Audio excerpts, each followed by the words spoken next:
네, 오늘 말씀은 지난번에 좀 얘기했지만 예를 들어가서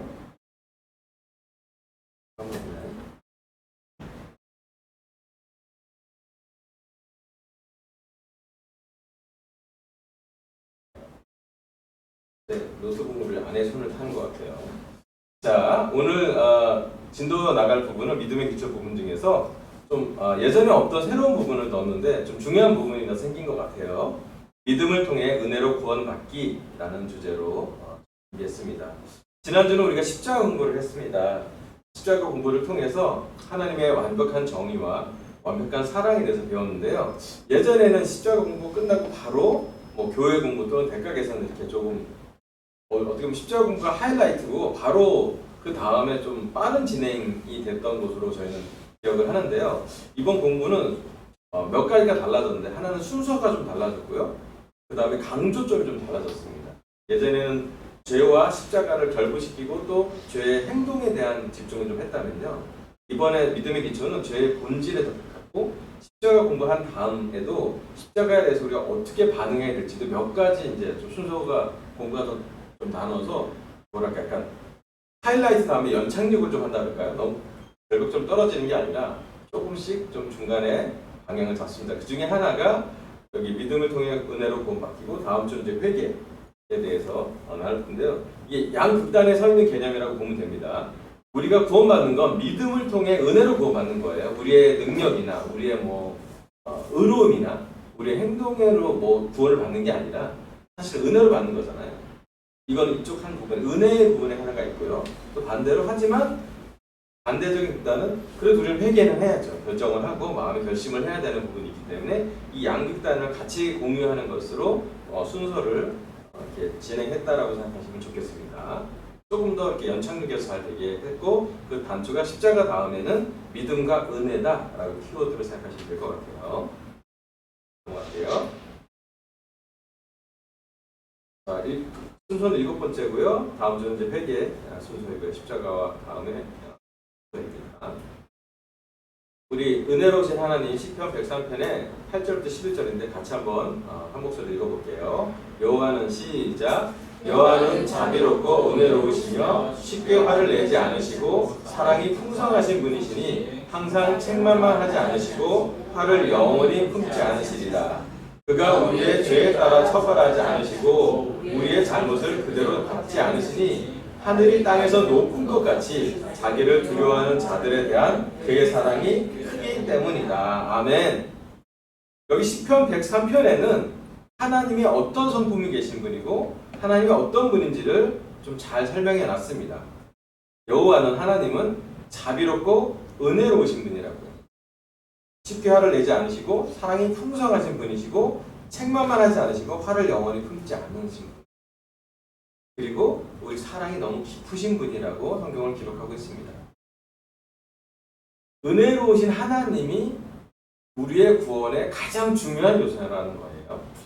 십자가를 주신 다시기에 하나밖에 없는 외아들을 십자가로 기꺼이 내어주신 아버지의 사랑이 우리의 구원의 가장 중요한 부분임을 다시 한번 강조합니다. 이 시편에서 다윗은 나약하고 죄 많은 사람들을 향한 주님의 마음, 하나님의 마음에 대해서 이야기합니다. 하나님은 자비롭고 은혜롭고 사랑이 많은 아버지로 표현됩니다. 하나님은 하나님을 의식하며 올바르게 하나님을 두려워하는 사람들을 많이 깊게 깊이 사랑하신다라고 표현합니다. 여기 보면 이제 두 번째로는 하나님의 마음에 대해서 누가복음 15장 11절부터 30절 우리가 잘 알고 있는 돌아온 탕자의 비유에서 나옵니다. 아마 이거는 천천히 서역공하면서 읽어봐야 될 부분인 것 같아요. 우리 다 아시지만 그 막내 아들이 유산을 미리 달라고 해서 다 방탕하는 일을 처분을 하고 어느 날 정신이 들어 다시 돌아왔고 그 돌아온 과정에서 그 카메라 앵글 시선을 보면 두 가지로 볼 수 있어요. 보통 우리는 탕자에 많이 봅니다. 마음이 제정신이 들어와서 되돌이키는, 회개하는 아버지의 집으로 발걸음 옮기는 그 돌아온 탕자의 시선으로 볼 때도 있죠. 그런데 요번에 서역공부할 때 좀 더 강조점이 있는 건 뭐냐면 아들을 기다리는 아버지의 마음이에요. 아들이 듣는 소리에 의하면 방탕해졌고 탕진했다는 얘기는 어디서 들었을 것일지도 모르는데 그런 아들을 기다리는 막내 아들을 기다리는 아버지의 마음은 어떨까? 그리고 그 아버지의 마음이 하나님의 마음과 닿아있다. 예수님이 했던 비유 중에서 어쩌면 우리 마음을 가장 울리는, 우리 마음을 가장 감동주는 율법으로 막 이거 해라 저거 해라 명령을 해주는 율법을 주는 아버지가 아니라 사랑하고 기다리고 불쌍히 여기고 죄를 지어도 용서하고 가장 좋은 것을 준비해주는 아버지. 마을 밖에서 아들의 오기를 여기 보면 그림도 나와 있지만 옷도 제대로 입지 못하고 있고 맨발로 이렇게 먼지가 묻어있는 그 손과 발을 만신창이가 돼서 온 아들을 끌어안고 제일 좋은 반지를 주고 맛있는 음식을 준비하려고 하는 그 아버지의 마음이 바로 하나님의 마음이다.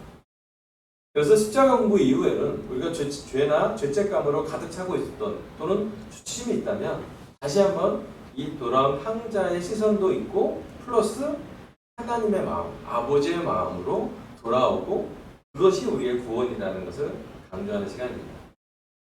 그리고 마지막에는 돌아온 탕자, 막내 아들은 너무 좋은데 그 큰 아들이 가진 그 쓴마음도 약간은 표현할 수 있죠. 아버지랑 계속 같이 있었는데도 불구하고 율법적으로 또는 정죄하는 느낌으로 처벌을 생각하는 큰아들의 마음도 같이 나와 있는 것이 성경의 말씀입니다. 그래서 큰아들, 막내아들, 아버지의 마음을 다 여러 가지 시선으로 볼 수 있는 것으로 하나님의 마음을 이야기할 수 있습니다. 자, 그 다음에 나온 말씀은 누가복음 18장 9절에서 14절인데요. 이 말씀은 뭐냐면 기도하는 두 사람인데 바리새인이 하는 기도와 세리, 죄인이 하는 기도의 차이라는 거죠. 하나님께 스스로 의로움으로 나아가는 사람, 나는 의롭다. 자기 의로움을 갖고 간 사람이 여기 나온 이제 대비시킨 장면이지만 바리새인의 기도고 또 자신의 죄를 인정하고 하나님의 은혜를 구하는 사람, 하늘을 우러러 보지도 못하고 무릎을 꿇고 얼굴을 가리고 하나님 앞에 마음을 완전히 겸손하게 내려놓은 사람이 바로 하나님에게 인정을 받는 사람이라는 것이죠. 이 이야기는 우리 자신과 하나님을 바라보는 아주 매우 다른 두 가지 시선에 대해서 기록해 놓습니다. 바리새인은 자신을 어떻게 봤는지 스스로 어렵게 봤고 자신의 선함, 자신의 종교 활동, 자신의 노력, 자신이 알고 있는 율법에 대해서 자신을 평가했습니다. 대조적으로 세무원은 하나님께 호소한 장면이 나왔는데 하나님께 자기 죄를 인정하고 은혜를 구하는 사람으로 무릎을 꿇고 겸손하게 하나님의 자비를 구하는 장면이었는데요. 놀랍게도 예수님은 이런 두 기도를 대비시키면서 누가 하나님께 인정을 받았느냐라고 대답했을 때 바로 죄인의 기도를 하나님이 더 인정해 주신다는 것이죠. 그래서 정말 십자가 공부 다음에 우리가 죄인의 기도를 할 수 있는 죄가 없는 우리를 포장하려는 것이 아니라 죄를 드러내고 죄가 있기 때문에 죄책감이나 수치심이 있다면 하나님의 사랑으로 품고 플러스 그렇기 때문에 죄인의 기도를 하는 것으로 좀 더 우리의 삶과 말씀이 연결되는 그런 감동점을 한다고 볼 수가 있습니다. 우리 구원의 유일한 기초는 하나님의 자비와 은총이라는 걸 다시 한 번 더 강조합니다. 그 다음에 믿음을 통해서 은혜로 구하는 하나님의 계획에 대해서는 에베소 2장 4절에서 5절 그리고 7절에서 8절의 핵심 구절이기 때문에 같이 한번 읽어볼게요. 그러나 자비가 풍성하신 하나님은 우리를 무척 사랑하셨기 때문에 그 크신 사랑으로 죄 때문에 영적으로 죽었던 우리를 그리스도와 함께 다시 살려주었습니다. 그래서 여러분은 하나님의 은혜로 구원을 받게 된 것입니다. 하나님의 은혜로 여러분이 그리스도를 믿어 구원을 받았습니다. 그것은 여러분의 힘으로 된 것이 아니라 하나님의 선물입니다. 아멘. 여기 사도 바울은 에베소서에서 정의를 내렸습니다. 우리가 구원받는 것은 하나님의 사랑, 우리를 무척 사랑하셨기 때문에 죄 때문에 영적으로 죽었던 우리를 그리스도와 다시 살려주신 것이고 하나님의 은혜로 구원을 받게 된 것이라고 선언합니다. 그리고 하나님의 은혜로 우리는 그리스도를 믿어서 구원을 받는다라는 한 캐치프레이즈처럼 믿음을 통해서 하나님의 은혜로 구원을 받는다는 것으로 그는 기록합니다. 자, 거기에 대해서 구원의 아주 필수적인 두 가지 요소가 있는데요. 하나는 하나님의 은혜, 십자가와 부활이라는 예수님이 하신 일, 하나님의 깊은 사랑, 하나님의 죄에 대한 용서, 하나님의 말씀과 하나님의 능력이 하나가 있고요. 또 하나는 그런 하나님의 은혜를 받아들이는 믿음이 우리한테 필요하다는 거죠. 그래서 은혜 포션에서는 하나님이 하신 일이고요. 믿음 포션에서는 그래도 우리는 그런 하나님의 은혜를 믿어야 한다는 거예요. 양쪽을 다 균형을 해야 우리가 구원이 이루어간다라고, 구원 받았으며 구원 받고 있으며 앞으로 구원되는 사람은 이 두 가지를 같이 균형 잡게 보는 사람이라고 볼 수가 있습니다. 자, 믿음으로 은혜를 받아들인 사람들의 기쁨은 이렇게 나옵니다. 베드로전서 1장 8절에서 9절은 제가 한번 읽어볼게요. 여러분은 예수 그리스도를 본 일이 없으나 사랑하고 있으며 지금도 보지 못하지만 그분을 믿고 말로 다 표현할 수 없는 영광스러운 기쁨으로 즐거워하고 있습니다. 그것은 여러분의 영혼이 믿음으로 구원을 받기 때문입니다. 아멘.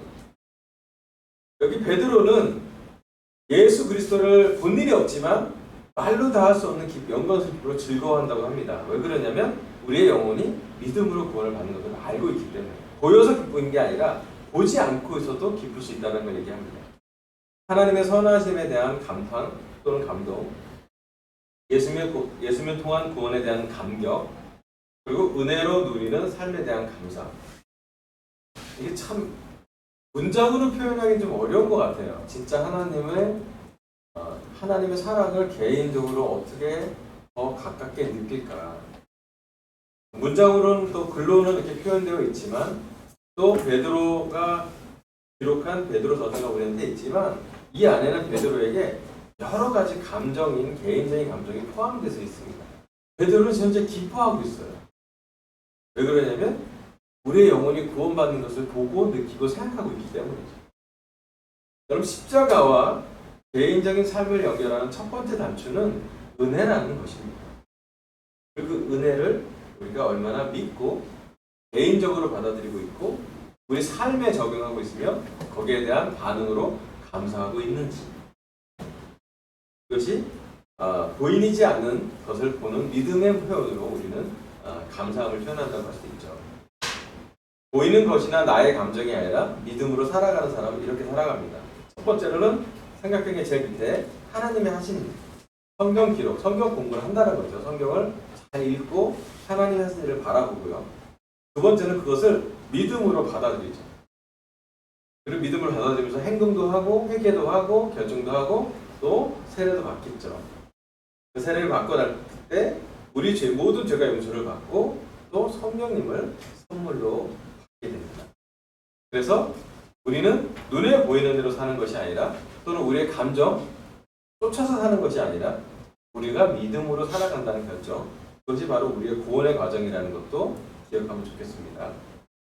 선생님제가 이렇게 잘 그림을 그려줘서 설명하기 참 좋은 것 같아요.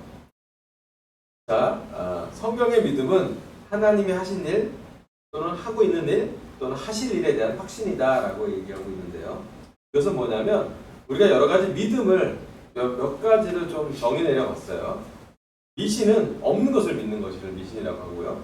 맹신은 무조건 따져보지도 않는 믿음을 맹신이라고 하죠. 광신은 딴 사람 생각하고 자기가 그냥 꽂혀서 하는 자기 멋대로 하는 믿음 있는 거고요. 마지막으로는 자기 의지 또는 자기 확신, 자기에 대한 믿음이 있는 사람도 있어요. 이 네 가지가 다 성경에서 말하는 하나님에 대한 믿음이 아니에요. 사실은 제일 중요한 건 성경 말씀에 대한 하나님의 하신 일을 믿고요. 또 그 성경 말씀이 이루어졌기 때문에 오는 그 믿음에 대해서 현재 예수님이 하신 일, 예수님이 십자가를 달리시고 부활하신 것에 대한 믿음이 생기는 것을 하나님의 중심으로 둔 믿음, 하나님의 은혜를 중심으로 두는 것이 그게 우리의 확신이라는 것을 이야기하고 있습니다. 자, 그러면 결론은 어떻게 되느냐? 죄로 죽었던 사람의 영적 회복을 위한 하나님의 구원 계획은 이와 같습니다.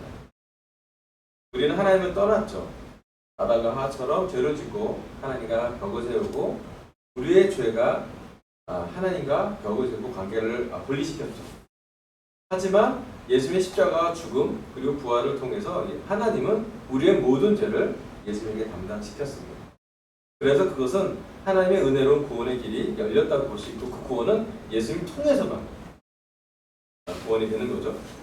그리고 그 구원은 믿음으로 받아들이고 우리가 다시 하나님께 돌아오므로, 좀 다음번에 공부할 건데, 돌아온다는 표현에는 회개도 포함이 되죠.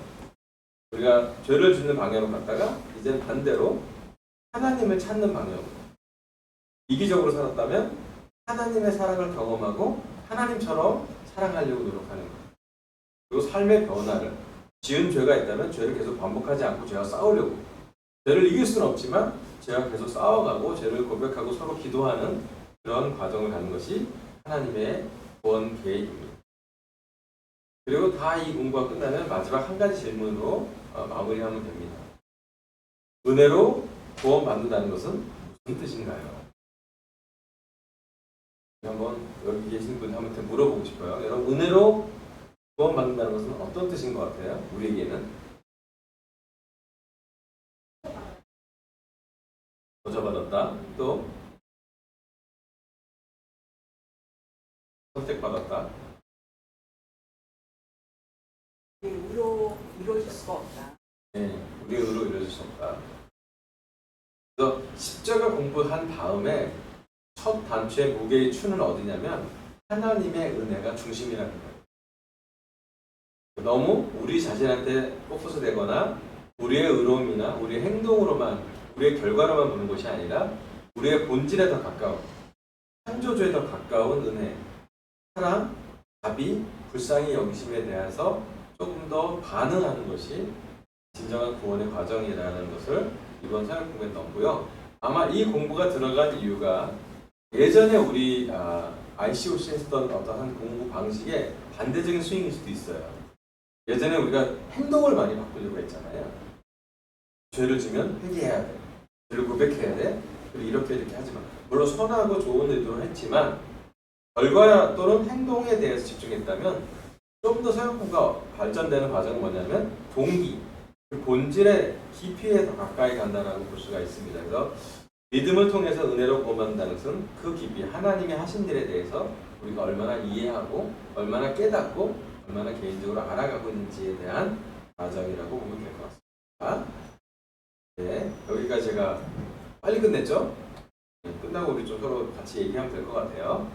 광고하고 제가 기도하고 설교 반응하도록 하겠습니다.